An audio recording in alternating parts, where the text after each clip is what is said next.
So chiropractic care for infants looks a lot different than if their parents were to come in. We don't do any high velocity adjusting. Everything is usually more sustained pressure, or we're gonna use a tool called an activator. So you don't have to worry about any pops or cracks or anything like that.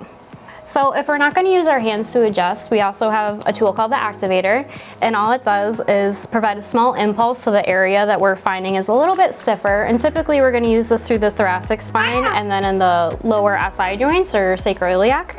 As far as the upper cervical spine, most of the time it's good to just use that sustained pressure and just do a little bit of light stretching through there, and that's sufficient. But as they get older, we might use the activator up in that area as well. So chiropractic care is great for infants. It can help with a lot of different symptoms of neck tightness. It can help with constipation. It can help with acid reflux, and even help with a lot of sinus pressure that they might get, including what leads to like ear infections and stuff like that. So one good thing about chiropractic is that when we go to adjust, the baby doesn't have to be laying in this position. We can always do it with the mom holding them, with them even breastfeeding, if they're in the car seat for certain adjustments.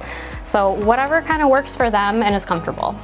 So most infants that we see are coming in because they can't turn their head to one side. This can either be a result of just tightened neck muscles from being in one position for too long. During birth, if they're wrenched at all, that can have a traumatic effect on their neck musculature.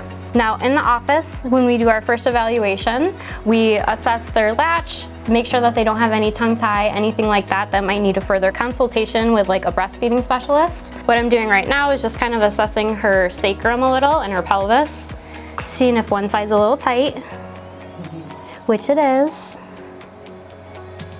And this can help a lot with babies that come in with constipation, or if they're just super gassy.